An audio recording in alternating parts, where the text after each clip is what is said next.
वसुदेवसुतं देवं कंसचाणूरमर्दनं देवकी परमानंदम कृष्णं वंदे जगद्गुरुम.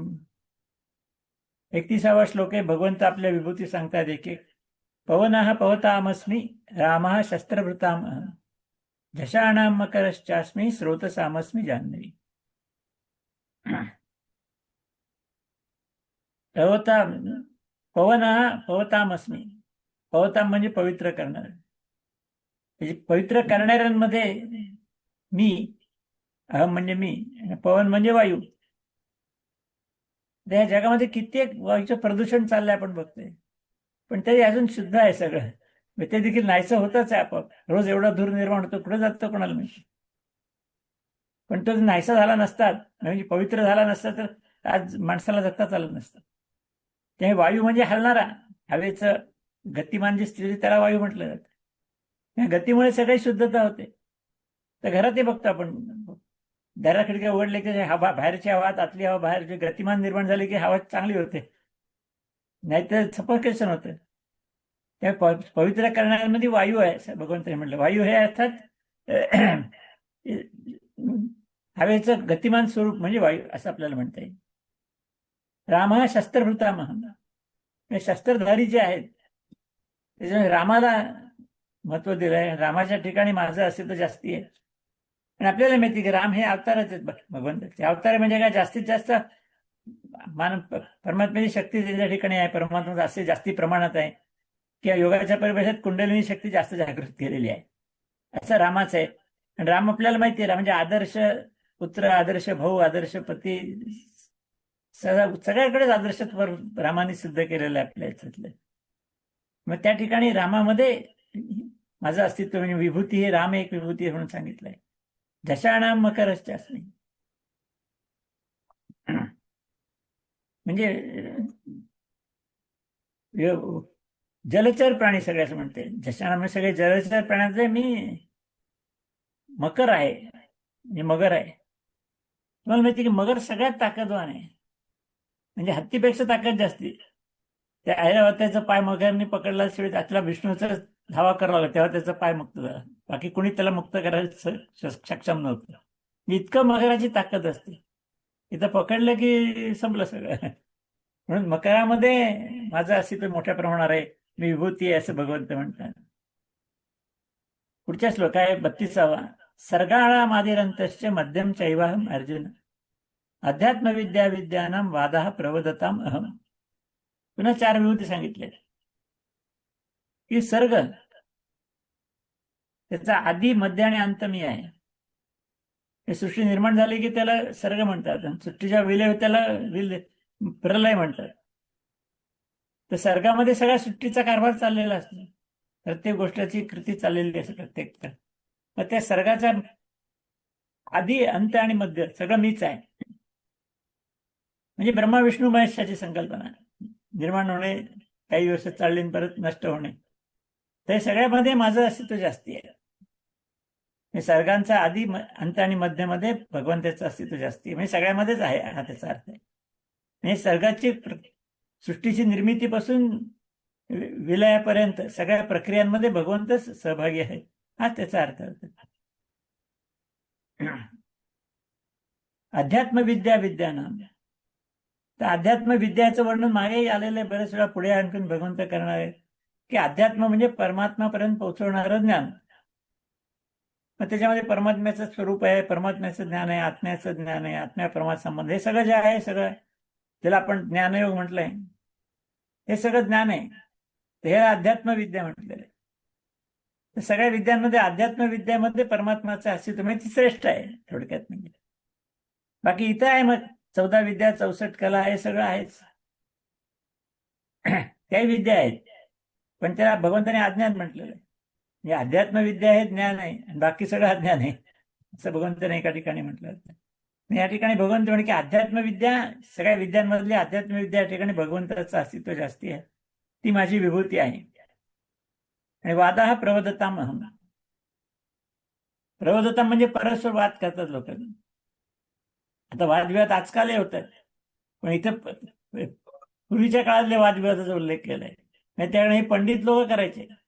शास्त्रार्थ शोधण्याकरता. मग त्याच्यामध्ये मतभेद पण असायचे अनेक. तर त्याच्यामध्ये 3 प्रकार दिलेले आहेत. म्हणजे पहिल्या प्रकाराने जल्प म्हटलंय, म्हणजे आपल्या पक्षाचं मंडन करायचं, चांगलं आहे का, माझं म्हणणं कसं चांगलं आहे सांगायचं, आणि दुसऱ्याच्या पक्षाचं खंडन करायचं की तू कसं वाईट आहे ते सांगायचं. याच्या पेक्षात मी किती चांगला आहे आणि तू किती वाईट आहे सांगणं, म्हणजे हा त्याला जल्प म्हणायचं. दुसरा प्रकार आहे वाद शब्दच नाव आहे त्याचं. मग त्याच्यामध्ये पक्षपात वगैरे काही नसतं आणि दोन्ही पक्ष व्यवस्थित चर्चा करतात एकमेकाच्या सामोपचाराने, आणि सामोपचाराने तत्वाचा निर्णय होतो की ठीक आहे हे महत्वाचं आहे. आणि दोघांनी मिळून केलेली चर्चा आणि दोघांनी मिळून घेतलेला निर्णय आणि त्यातनं निर्माण केलेले तत्व निर्णय त्याला म्हटलेलं की तत्व काय आहे सगळ्यातलं. ह्या सगळ्या गोष्टीला वाद शब्द वापरला. आपण आज वाद म्हणजे वादविवादच म्हणतो, पण विवाद, वाद आणि विवाद 2 शब्द आहेत. तर वाद शब्दाचा अर्थ झाला विवाद म्हणजे काय की दुसऱ्याचं खोटं ठरवायचं, आपलं काय बोलायचंच नाही. मी चांगला आहे काय वाईट आहे सांगायचंच नाही, तू वाईट किती आहे सांगायचं. त्याला म्हणतात विवाद. म्हणून वाद विवाद चालले म्हणतो ना आपण. वाद चांगला गोष्ट आहे, लक्षात आली. तिथं भगवंताचं अस्तित्व आहे जास्ती प्रमाणात. वाद ही भगवंताची विभूती आहे, म्हणजे मग ते चालेल, चांगलं आहे म्हणजे. आणि म्हणून आपण म्हणतो किंवा की समजून घ्या एकमेकाला, त्याच्यामध्ये संघर्ष नको. मतभेद असतील चालतील, ते उलट मतभेदातनं चांगलं संवर्धन होतं. पण त्या ठिकाणी संघर्ष व्हायला लागला की मग तिथनं अधोगती होते. वादातनं प्रगतीच होणार आहे. आणि म्हणून वादामध्येच भगवंताचं अस्तित्व जास्ती आहे असं भगवंत या ठिकाणी सांगतात. आता संवाद शब्द आपण आणखी वापरतो, भगवंताने इथे वापरलेला नाहीये.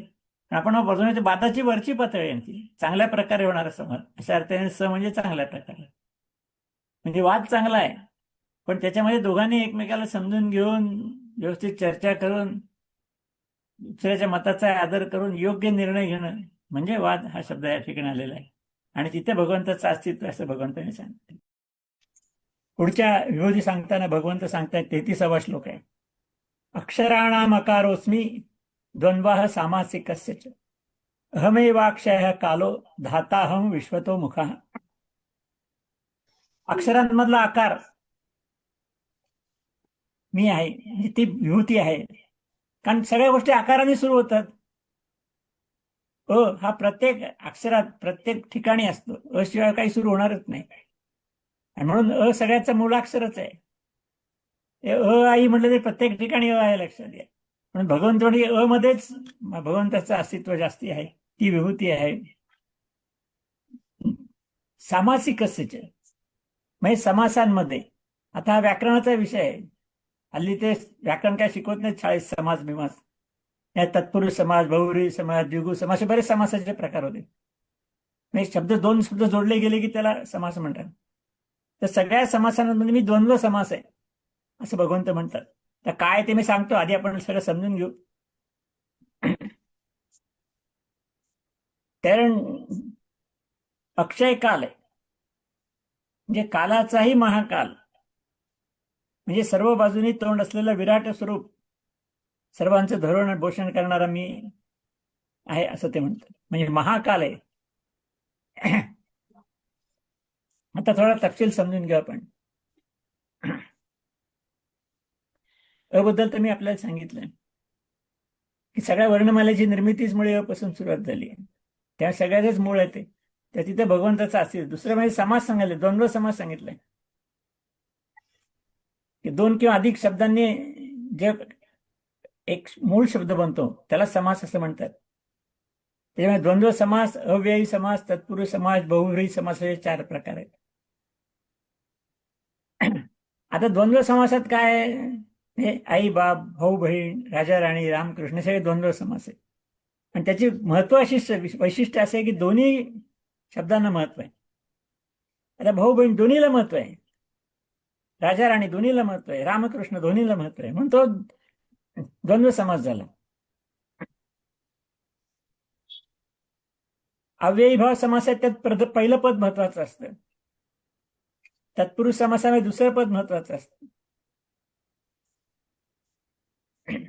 आणि बहुब्रुवी समासामध्ये दोन्ही पदाला महत्व असतं, तिसरंच काहीतरी सांगितलेलं असतं.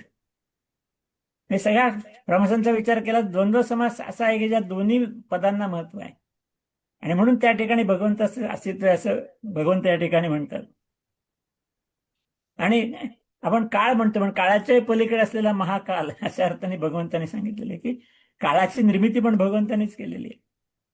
त्यामुळे महाकाल जो आहे तो पण मीच आहे, तेही भगवंताचं अस्तित्व आहे असं ते या ठिकाणी म्हणतात. तर 34वा श्लोक आहे, मृत्यू सर्वहरश्चावम उद्भवश्च भविष्यताम कीर्तीर श्रीर्वाक्च नारीणाम स्मृतिर्मेधा धृती क्षमा.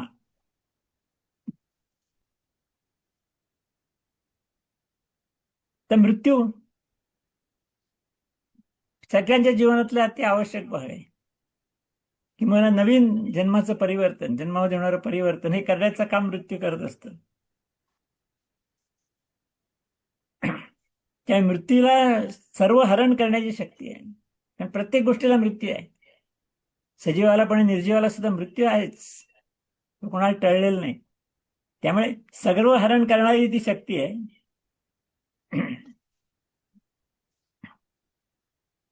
त्यानंतर झाले की कीर्ती, धृती, क्षमा, मेघा, स्मृती या प्रजापती दक्षाच्या कन्या आहेत. त्यांना भृगु कन्या असं म्हणतात. ते हे परमात्म्याचे गुण आहेत सगळे, म्हणून ते या ठिकाणी सगळं वर्णन केलंय. श्रीर्वाक्च नारीणाम कीर्तीर श्रीर्वाक्च नारीणाम स्मृतीर मेधा धृती क्षमा. कीर्ती, धृती, क्षमा, मेधा आणि स्मृती या ठिकाणी देखील परमेश्वराचं जास्ती आधिक्य आहे असं भगवंत सांगतात. अजूनही पुष्कळ विभूती सांगायच्या त्या पुढच्या श्लोकात आहेत, त्या आपण नंतर घेऊ. आता या ठिकाणी थांबूया. हरि ओम.